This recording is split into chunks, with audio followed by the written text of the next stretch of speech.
Baiklah, Assalamualaikum warahmatullahi wabarakatuh.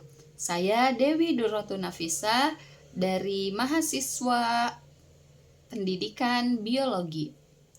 Pada kesempatan kali ini saya akan mempresentasikan tentang cara memperoleh dan merumuskan masalah penelitian pada mata kuliah metodologi penelitian. Masalah penelitian merupakan bagian yang sangat penting, karena dari sinilah arah penelitian ditentukan. Jika masalahnya jelas, maka proses penelitian pun akan lebih terarah. Nah, yang selanjutnya yaitu ada pengertian masalah penelitian.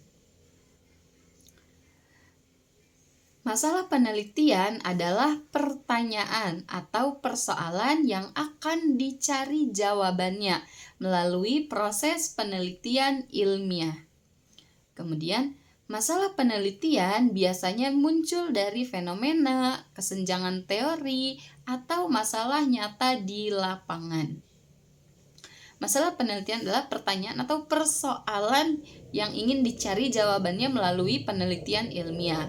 Nah, biasanya masalah penelitian itu muncul dari berbagai hal, seperti fenomena yang sering terjadi di masyarakat, kesenjangan teori dan praktik, atau permasalahan yang nyata yang membutuhkan sebuah solusi. Atau dengan kata lain, masalah penelitian menjadi unsur dasar atau titik awal dilakukannya sebuah penelitian. Nah, selanjutnya yaitu ada sumber masalah penelitian. Sumber masalah penelitian dapat bersumber dari pengalaman pribadi, hasil pengamatan di lapangan, membaca buku atau jurnal ilmiah, diskusi dengan dosen atau peneliti, dan juga permasalahan yang sering terjadi di masyarakat. Masalah penelitian dapat diperoleh dari berbagai sumber. Yang pertama, pengalaman pribadi. Misalnya, seorang guru melihat siswa kurang aktif saat pembelajaran. Yang kedua yaitu hasil pengamatan di lapangan, seperti fenomena lingkungan sosial yang menarik untuk diteliti. Kemudian membaca buku atau jurnal ilmiah, karena dari penelitian sebelumnya sering muncul ide penelitian baru. Yang keempat yaitu ada diskusi dengan dosen atau peneliti lain. Dan yang kelima yaitu permasalahan yang terjadi di masyarakat yang membutuhkan solusi melalui penelitian. Nah, yang selanjutnya itu bagaimana cara memperoleh masalah penelitian? Yang pertama yaitu dapat dengan cara mengamati fenomena yang terjadi, kemudian mengidentifikasi kesenjangan antara teori dan praktik, membaca penelitian sebelumnya, kemudian menemukan masalah yang belum terpecahkan, dan yang terakhir ada mempersempit topik menjadi lebih spesifik. Untuk memperoleh masalah penelitian, ada beberapa langkah yang dapat kita lakukan, yaitu yang pertama dengan mengamati fenomena yang terjadi di sekitar kita.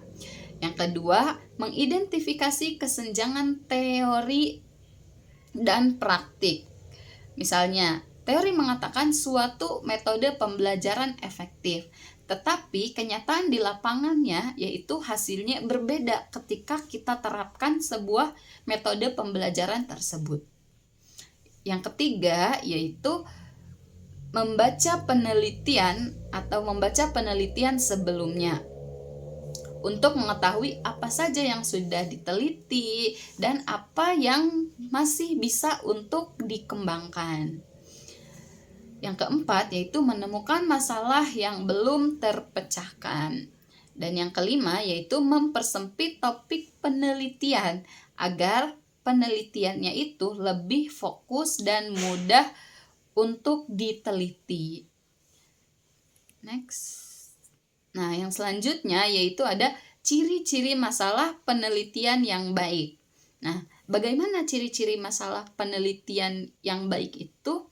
Yang pertama, jelas dan spesifik, dapat diteliti secara ilmiah. Ketiga, memiliki manfaat. Yang keempat, data dapat diperoleh. Dan yang kelima, sesuai dengan bidang ilmu peneliti. Masalah penelitian yang baik itu dapat memiliki beberapa ciri. Yang pertama, yaitu jelas dan spesifik, sehingga dapat mudah difahami. Yang kedua, dapat diteliti secara ilmiah, yang mana atau artinya dapat diuji menggunakan metode penelitian. Yang ketiga, memiliki manfaat, baik bagi ilmu pengetahuan maupun manfaat bagi masyarakatnya. Nah, yang keempat, yaitu data yang dibutuhkan dapat diperoleh. Ya, jadi data yang kita butuhkan itu dapat dengan mudah untuk diperoleh. Dan yang kelima, yaitu sesuai dengan bidang ilmu peneliti. Misalkan, saya jurusan biologi, berarti bidang penelitian saya harus mengenai tentang pendidikan biologi. Next, yaitu langkah-langkah merumuskan masalah. Nah, setelah menemukan masalah penelitian, langkah selanjutnya yang harus kita lakukan adalah merumuskan masalah tersebut dengan jelas. Jadi kita harus merumuskan masalah tersebut dengan jelas setelah kita menemukan masalah dari penelitian tersebut. Yang pertama yaitu dengan menentukan topik penelitian. Yang kedua yaitu mengidentifikasi masalah yang ada dalam topik tersebut. Yang ketiga, membatasi masalah. Kenapa masalah itu harus dibatasi? Itu agar penelitian tidak terlalu luas jangkauannya.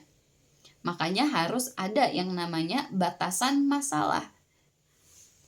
Nah, dan langkah terakhir adalah menyusun pertanyaan penelitian. Kemudian bentuk rumusan masalah. Rumusan masalah biasanya dapat ditulis dalam bentuk kalimat pertanyaan. Contohnya, bagaimana pengaruh metode pembelajaran hybrid terhadap hasil belajar siswa? Kemudian, apakah terdapat hubungan antara motivasi belajar dengan prestasi siswa? Nah, itu contoh dari bentuk dari rumusan masalah. Yang mana rumusan masalah itu biasanya ditulis dalam bentuk pertanyaan. Dengan adanya rumusan masalah ini, peneliti menjadi lebih fokus dalam menentukan tujuan dan metode penelitian. Nah, yang selanjutnya yaitu tujuan perumusan masalah. Yang pertama, memberikan arah penelitian. Yang kedua, membatasi ruang lingkup penelitian, mempermudah penyusunan metode penelitian, dan yang keempat, menjadi dasar penyusunan tujuan penelitian. Next. Nah, kesimpulan. Sebagai kesimpulan, masalah penelitian merupakan dasar utama dari sebuah penelitian ilmiah. Masalah penelitian dapat diperoleh dari berbagai sumber dan harus dirumuskan dengan jelas agar penelitian dapat terarah. Jadi masalah penelitian itu dapat diperoleh dari berbagai sumber seperti pengamatan, literatur, maupun permasalahan yang terjadi di masyarakat. Agar penelitian berjalan dengan baik atau dengan lancar atau dengan mudah, masalah tersebut harus dirumuskan secara jelas, spesifik, dan dapat diteliti secara ilmiah. Baik, mungkin hanya itu yang dapat saya sampaikan. Kurang dan lebihnya mohon dimaafkan. Wabillahi taufiq wal hidayah. Wassalamualaikum warahmatullahi wabarakatuh.